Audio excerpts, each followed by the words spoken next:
심각한 환경오염과 또 미세 플라스틱으로 인한 건강 위협 등 전 지구적인 해결 과제로 대두되고 있습니다.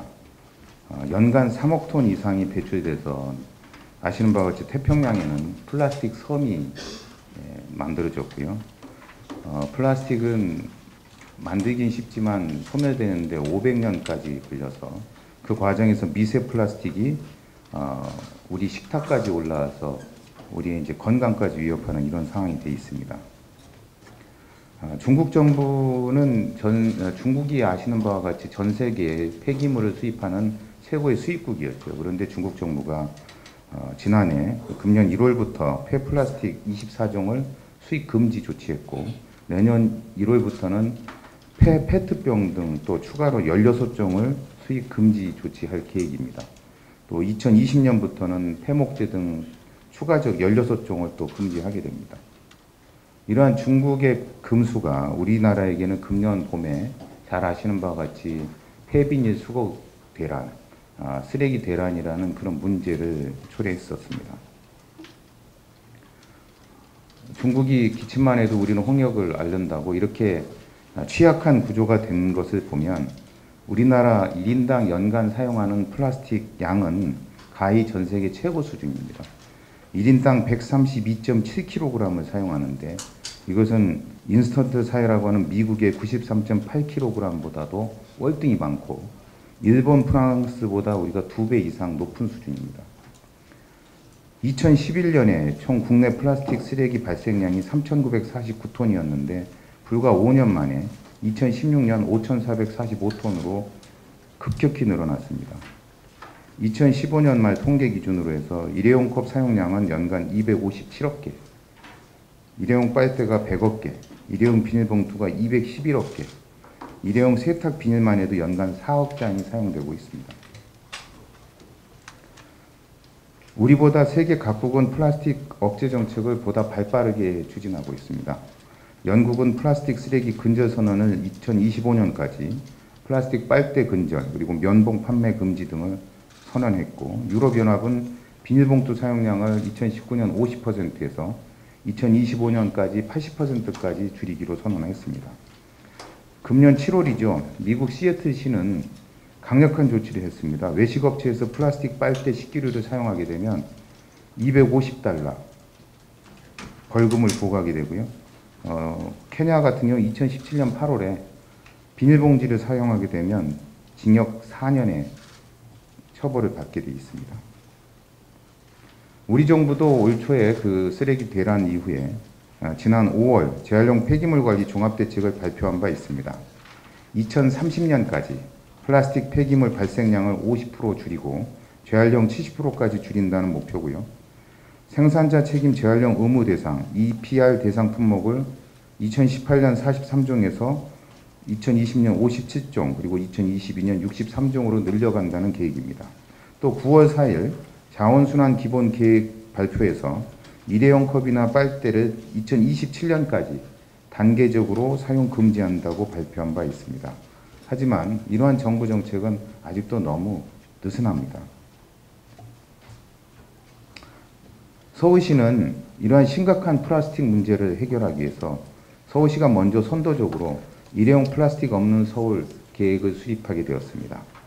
서울시의 목표는 2030년이 아닌 2022년까지 일회용 플라스틱 사용량을 50%까지 감축하고 재활용률을 70%까지 늘려나가도록 하겠습니다. 전략은 생산 단계에서부터 정부와 협력해서 안 만들어야 됩니다. 가급적 플라스틱을. 그리고 유통 과정에서 안 주고 안 받고, 소비 과정에서 안 쓰고, 그리고 불가피 만들어진 일회용 플라스틱은 재활용을 극대화하는 것이 전략이 되겠습니다. 먼저 서울시 보라매 병원 서울의료원부터 2019년에 시범 운영을 하고, 시립병원 전체로 2020년, 그리고 민간 병원까지 확대하는 노력을 하겠습니다. 지금 현재 각종 상조회사에서는 일회용품을 남발하고 있습니다. 서울시는 장례 용품에 있어서도 다회용 식판이라든지 다회용 용기 사용토록 해나가겠습니다.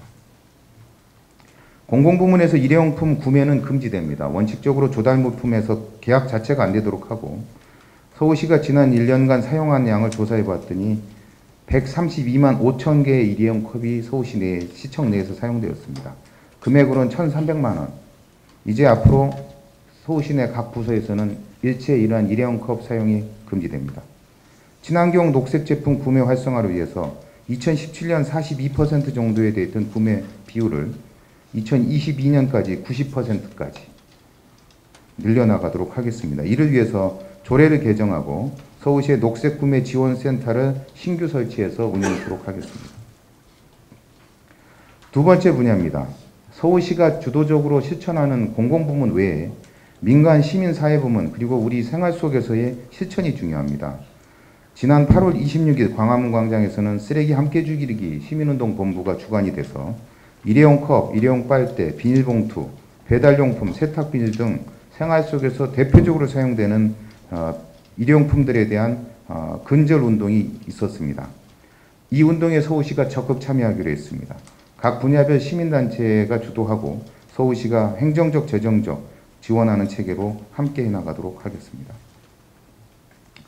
먼저 일회용 플라스틱 컵 빨대 줄이기는 여성환경연대가 주도적으로 추진하고 있습니다.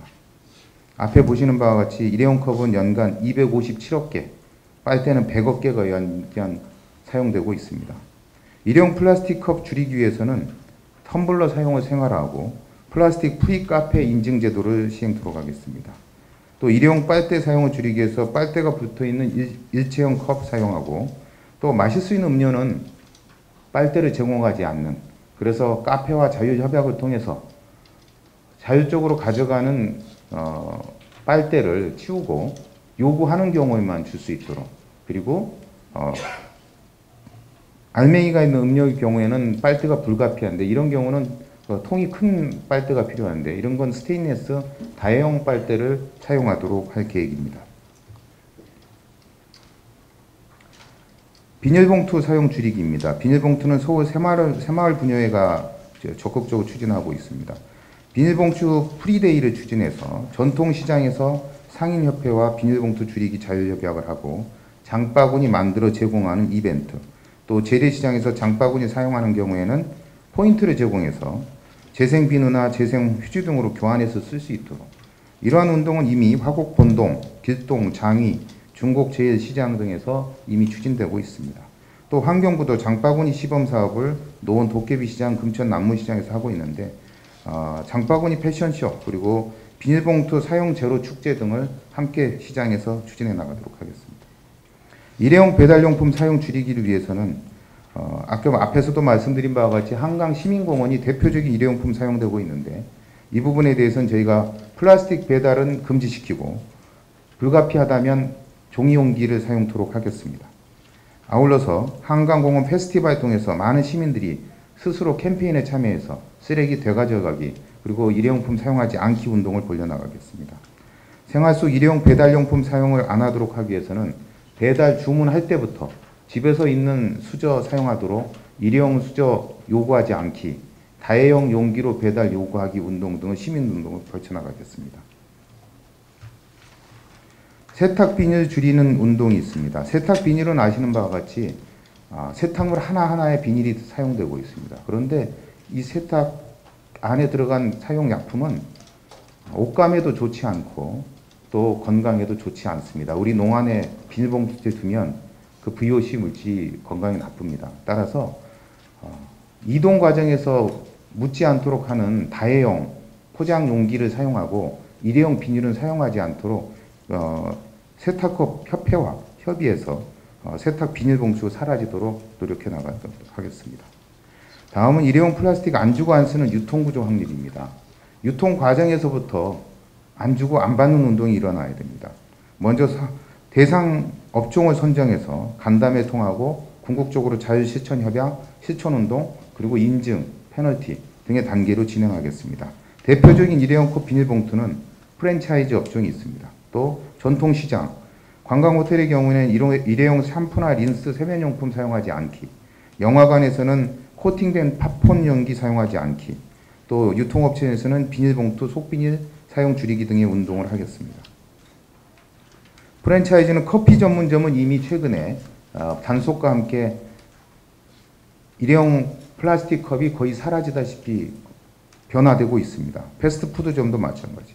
제과점과 편의점에서는 빵을 담아주는 비닐봉투 대신 종이봉지로 바꾸는 운동을 벌이겠습니다. 전통시장에서도 검정 비닐봉투 사용 줄이기, 그 다음에 폐연수막 장바구니 사용하기 등은 운동을 벌이겠습니다. 관광호텔에서는 5성급 호텔을 중심으로 그린카드 운동, 일회용 세면용품 제공하지 않기, 그리고 호텔 내 식음료장에서도 일회용품 사용 줄이기 운동 등을 펼쳐나가겠습니다.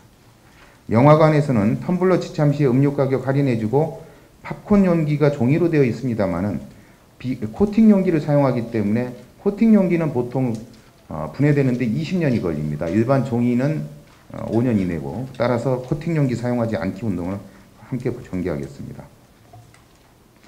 대형마트나 중형마트에서는 비닐봉투 대신 쇼핑백, 그리고 속비닐 사용 줄이기 운동 등을 함께 하겠습니다. 이러한 시민 실천 운동과 함께 법상 규제 대상이거나 법으로 단속이 가능한 부분에 대해서는 철저한 단속을 시행토록 하겠습니다. 지금까지 자치구와 시 합동 단속은 연 1회 정도 했습니다만은 연 4회 분기별 강화 조치하고, 자치구 차원에서는 집중 점검을 연간 시행토록 하겠습니다. 또 시민단체와 함께 점검하고, 또 시민들의 시민 신고를 통한 단속도 함께 병행해 나가도록 하겠습니다. 이러한 일회용품이 사용되지 않으면 좋습니다만 부득이 사용됐을 때는 재활용률을 높이면 됩니다. 하지만 현재 재활용률이 50% 이내이기 때문에 이것을 저희가 획기적으로 늘려가겠습니다.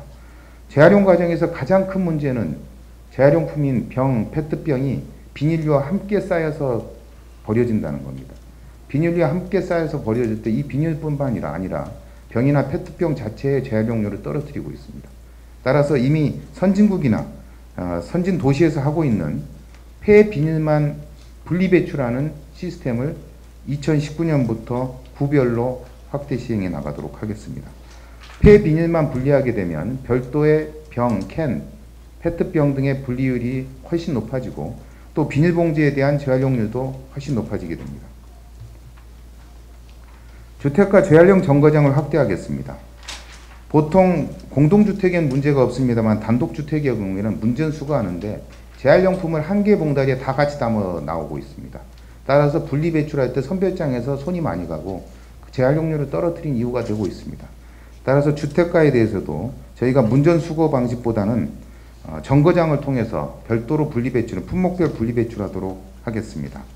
또 시민들이 많이 모이는 공원 입구라든지 또 다중이용 장소에서 인공지능을 이용한 재활용 수거기를 확대 설치하겠습니다. 이러한 수거기는 병, 캔, 또 우리 페트병 등을 별도로 수거함에 넣게 되면 포인트가 적립돼서 본인한테 핸드폰으로 그 금액만큼의 크레딧이 쌓여서 다른 제품을 살 수 있게 됩니다. 이런 제품도 활용해서 어린 학생부터 모든 시민들이 재활용품을 스스로 재활용해 나가는 그런 생활을 만들어 나가겠습니다. 재활용 선별장도 늘려야 되겠지요. 현재 2018년 총 공공 처리율이 42%에 불과합니다. 2022년까지 저희가 9개 구의 신증서를 통해서 총 58%까지 일일 처리 용량 313톤을 추가로 증설해서 총 일일 1165톤 규모로 확대해 나가도록 하겠습니다. 또 언론에서도 많이 다뤄졌던 내용인데요. 재활용품 그 수거 차량이 압축을 해서 운반을 하게 되어 있는 차들이 있습니다. 그렇게 되면 병이나 페트병, 폐비닐이 믹스돼서 깨져가지고 나중에 분리수거를 재활용을 못하게 되는 문제가 생깁니다.